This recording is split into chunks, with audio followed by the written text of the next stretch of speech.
I've learned to be patient these days. So I've recorded podcasts about the process itself. So it's more of like an unwinding knowledge that I've been trying to figure out.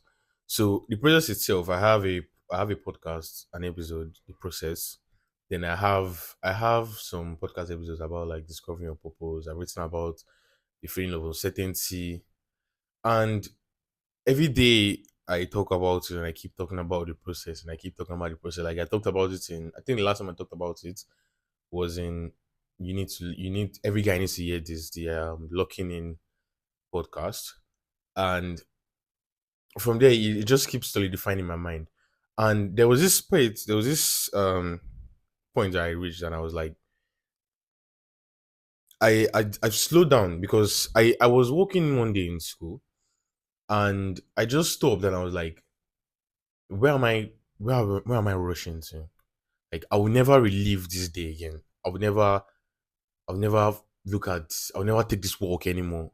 I'll never be in school again, And sometimes when I was in 100 level, like in 200 level, I'm always thinking about, okay, when am I going to finish? When am I going to finish? And now I'm about to finish. And it's like this day was always going to come. So why was I always yearning for it? Why wasn't I in the day itself? Why wasn't I focused on what was happening at the moment in the present and always just looking to the future ahead that is still going to come. Although it's very good to focus on where you're going to be in the next 2, 3, 4, 5 years, or maybe like in the next period of time. But then it doesn't mean that you should not focus on the present situation at the moment. That was something I realized recently that I've been focusing too much on, or like I say, we can generalize it that we have been focusing too much on where we want to go, but then we don't always realize or like just think about the present moment itself, like how we can just enjoy it like this now. Like this will be the last time I would ever experience recording a video with you guys in this way. The next 5 years, I might be recording a video in a different mode or in a different way, in a different place at a different time. Using a different mic, a different phone or whatever. And for the most part, I feel that okay, I just want to skip the part where I have my own studio and I have my own camera and I'm doing all this amazing stuff. But this is the part I'm also supposed to enjoy. I'm not supposed to fast forward the happiness and be like, okay, I'll be happy when I have everything I want. When I can just be happy right now with what I have. So it's something that it came up to me. It came up to me recently that you never get the time back. You're never going to sit here again. You're never going to be the same age you are right now. You just imagine now. Just when we're younger, we're always like, okay, let's be adults because there's some things that we couldn't do when we're younger. Like, we want to go somewhere, we want to drive, we want to do this, we want to do that. And like, I just want to grow older so I can do this, I can do that, I can do this, I can do that. And then when you realize that you'll never be this young again, it's just like what Imagazi was saying. It was like there are people that they are millionaires or billionaires that are older now that will trade all their money just to be your age right now. And it's true. There's some people that would trade all their money just live at your age right now. Like, okay, I forsake everything I had at that age because I was looking at my age in the next 5 years, or what I will do in the next 5 years, when you should have experienced it right now.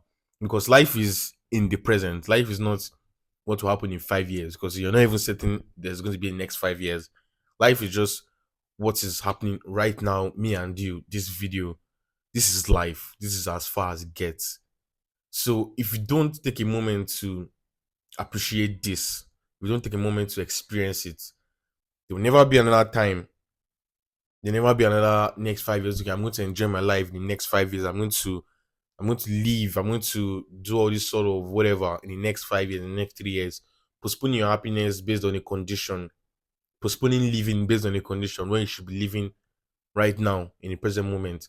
I didn't say spend on your money. I didn't say do irrational things.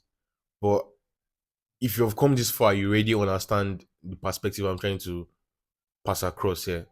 Is that you never really get this time back. And sometimes you just have to be patient.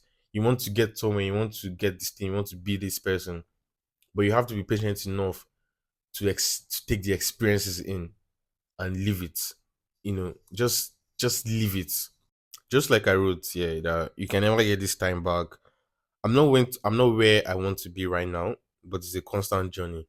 Just like what I said earlier, that because you're not where you want to be, in the next 5 years, or where you're planning to be, doesn't mean that you should not enjoy life. There's something it's called conditional happiness, that you base your happiness on a condition. That, okay, I'm not going to be happy until I make this amount of money. I'm not going to be happy until I get this person. I'm not going to be happy until I get to this position or this place. So until you get to that place, which you're not even sure you get to, you're not going to be happy. And that's a very weird way to live, because it's very uncertain.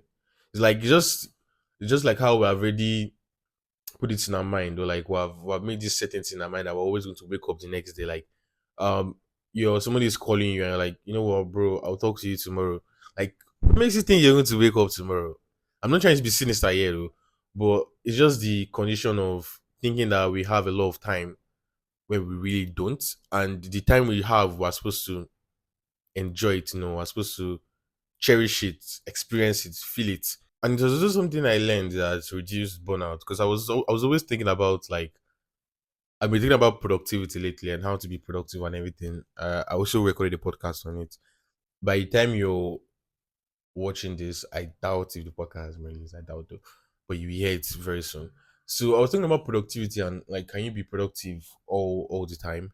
And there was this thing that I've been trying to theorize, the idea of burnout and how to, like, minimize burnout. And I came to this conclusion of the process. Focusing on the process helps you minimize burnout. So let me explain. The thing about burnout is that you get burnt out when you feel that the input of your work is not showing your output. So let me give an example. Now, you're a programmer now. You're working like maybe 6 hours a day, 7 hours a day, like on a stretch, and trying to build this product. And in the next 2 3 weeks, you're trying to now see how far you've come with building this product, and you see that the output that you're expecting is not what like it's not the amount of effort that you put in. Like, there's supposed to be more than this. There's supposed to be a lot more than this, and that's where burnout sets in. You feel tired. You're like, you know what? I need to recharge. I need to get myself in order. Now, the thing about it is that if you're always focusing on the process itself, like, now, this is the process. I'm doing the video. I'm recording the video right now. This is the process. This is as far as it gets as the process. I record the video, I edit it, I do a thumbnail for it, and I put it in place for, like, marketing and whatever, or just content strategy. That's the process. And whatever happens after that is the outcome. How many people watch the video, how many people like it, how many people retweet it, or, like, share a comment, stuff like that. So I just need to focus on the process itself, this bit that I can control, and then leave the outcome to whoever wants to judge the outcome. Because if I keep maximizing my efforts, if I keep putting my hope on the outcome itself, I'm going to get burnt out. Because I'm going to feel like, bro, do you know how long I used to write the script for this video, or, like, record or edit or whatever? Like, I'm going to get burnt out. And that's the truth of the matter. So if you want to minimize burnout, you have to focus on the process itself. You have to look at, just take it in. This is it. This is the video. This is as far as it gets for me. I record the video, I edit it, I release it, and I write another script. I think about the next video, and that's it. That's the only thing I should be focusing on, because that's the only thing that's healthy. And however it's perceived, perception is, you could get feedback from it. Sure, like, okay, people are like, okay, this is your video, this is your video, this is your video, that. But other than that, you shouldn't take it as something that defines you. Because your video doesn't blow up now, doesn't mean it won't blow up in the next 5 years or next 10 years. It's valuable knowledge, no matter how you frame it. So Focusing on the process mediates burnout. You might get tired at some point though, but just focusing on your part of it, you're part of the process itself, just creating it or like curating or writing or whatever, or just the part you can control. And that's what you should focus on, and that's what to minimize burnout for you. That's basically it, guys. So my take on this is that focus on the process, to minimize burnout and just enjoy yourself while you're at it. Like life is not so next 5 years, next 10 years. Take it as it is right now and play a part in the moment. At the end of the day, you'll just be fine. So yeah, and I'll see you in another video. Peace.